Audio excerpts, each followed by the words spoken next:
Baik. Kita lanjutkan kembali. Ini adalah materi bonus, bukan bonus sih sebetulnya, yang belum tersampaikan sama saya kemarin gitu ya. Jadi ada beberapa materi yang dapat menunjang tugas praktek yang nanti akan diminta untuk dikerjakan oleh teman-teman. Jadi supaya bisa mengerjakan, saya beri materi sedikit tambahan terkait kandas data frame yang kemarin. Jadi pembahasannya masih tentang kandas ya.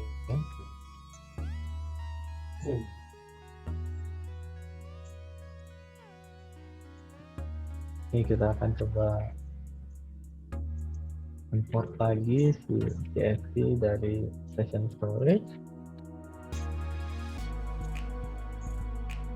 Kemudian di sini akan muncul quantity dan item price. Ini sebetulnya yang kemarin ketinggalan ya.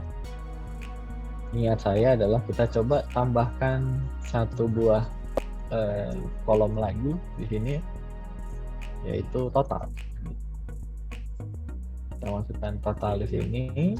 Hasil total itu merupakan perkalian dari quantity dikali item price. Nah, sebetulnya contoh data seperti ini itu ngambil dari database gitu ya. Ambil dari database, otomatis tidak ada subtotal. Nah, subtotalnya itu hasil query antara quantity dengan item price. Makanya tidak masuk ke dalam struktur tabel. Nah, di data science pun kita bisa melakukan seperti di database. Kalau database pakai query ya di sini pakai data frame. Oke, jadi di sini ada quantity dan item price. Berarti kita harus slice dulu quantity dengan the item price. Sederhananya adalah teman-teman cukup panggil kolomnya saja, kolom quantity gitu. Maka dia akan memunculkan kuantitinya saja, 4, 8, 12, 3, dan seterusnya. Kalau mau manggil item price pun sama, item price. Muncul juga sebanyak 101. Nah, pertanyaannya adalah gimana caranya kita mengupdate si data frame ini menjadi ada satu kolom tambahan namanya total. Misalnya seperti itu. Itu juga sederhana. Jadi mudahnya adalah ya teman-teman bisa bikin ya biar cepat aja deh ya. Teman-teman akses data frame-nya, kemudian tambahkan satu kolom yang tidak ada kolomnya di sini, jadi jangan kolomnya sama. Misalnya total sama dengan itu hasil perkalian. Oh, sebelum ke sini kita coba dulu karena berhubung masih hangat materinya antara yang sampai dengan yang list kemarin. Pertanyaannya apakah data frame itu bisa dikaliin apa enggak? Kita coba di sini kita akan coba cetak adalah df quantity kali dengan df item price. Bisa ya?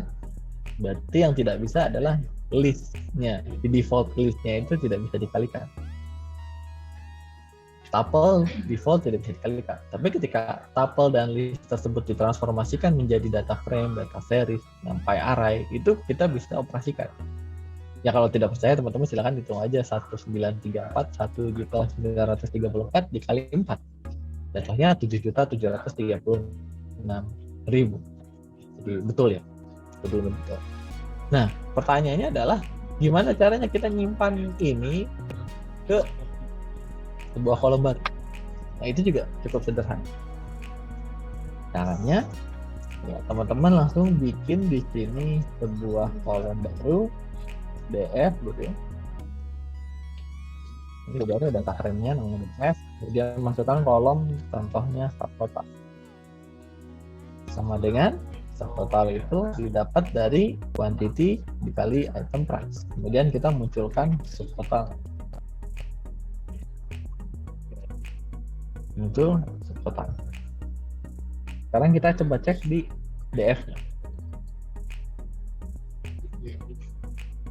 Nah, di DF-nya sudah terupdate, di sini muncul subtotal. Ini berlaku permanen seperti in place kemarin ya, karena DF subtotal sama dengan quantity kali item price.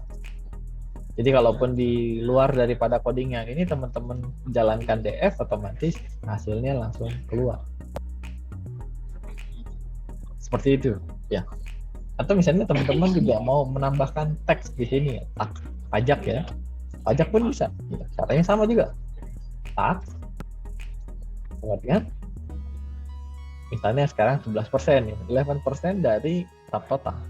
Berarti 11% itu adalah 0,11 dikali DS subtotal.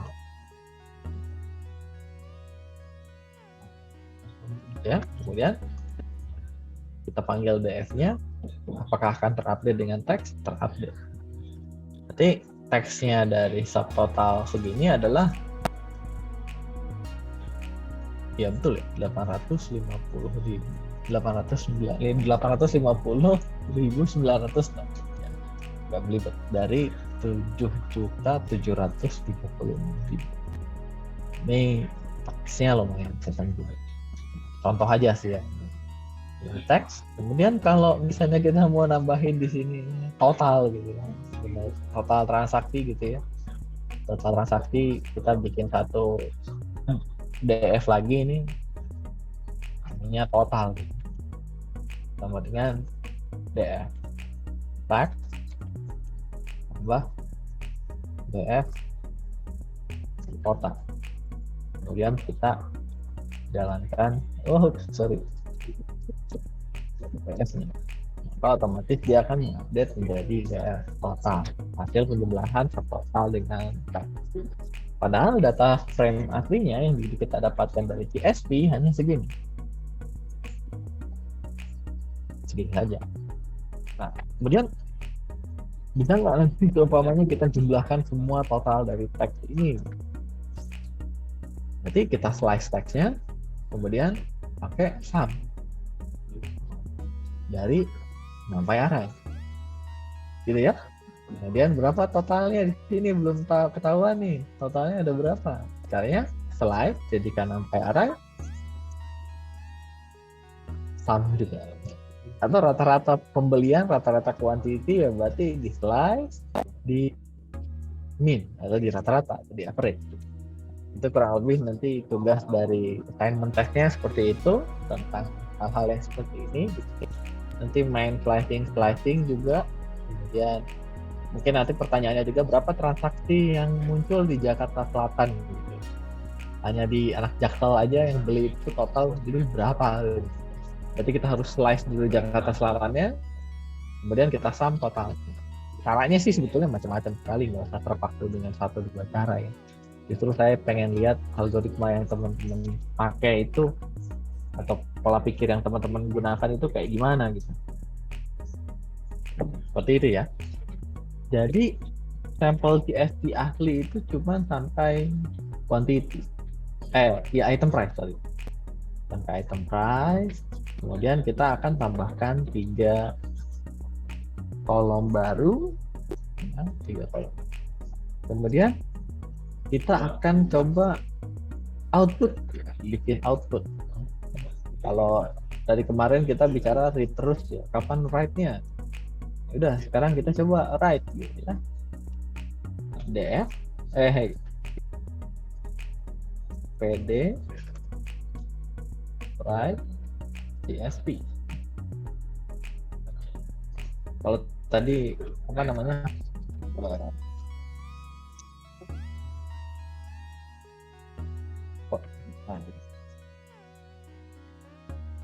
Ada nggak orang itu?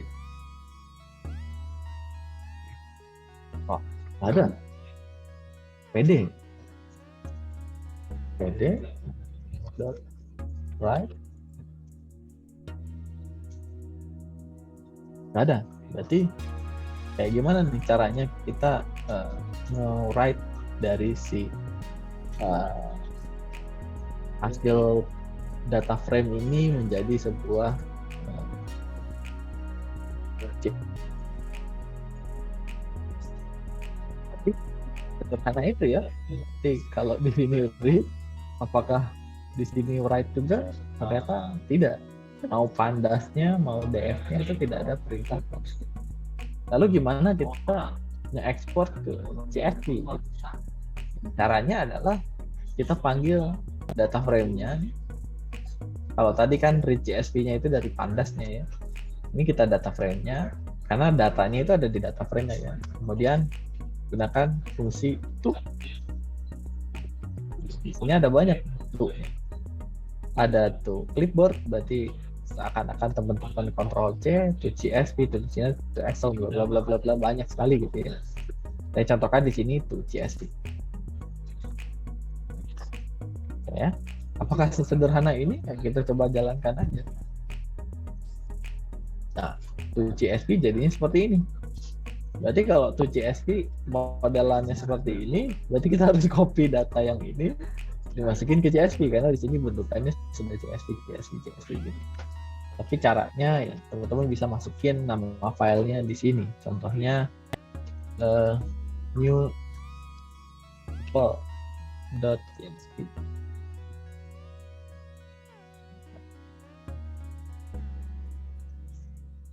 Jadi salah akan muncul di session storage. Session storage akan muncul satu file baru namanya new sample.csv. Ini ya. Kalau teman-teman munculkan lagi data read pd.read csv, kemudian masukkan new sample.csv, masukkan datanya sama. Cuman di sini ada masalah. Masalahnya adalah ada indeksnya. Sementara kita nggak butuh indeksnya. 0123 atau nanti ketika kita import lagi ya ada indeksnya. Caranya gimana supaya indeksnya tidak ada? Kita coba di sini koma indeks file.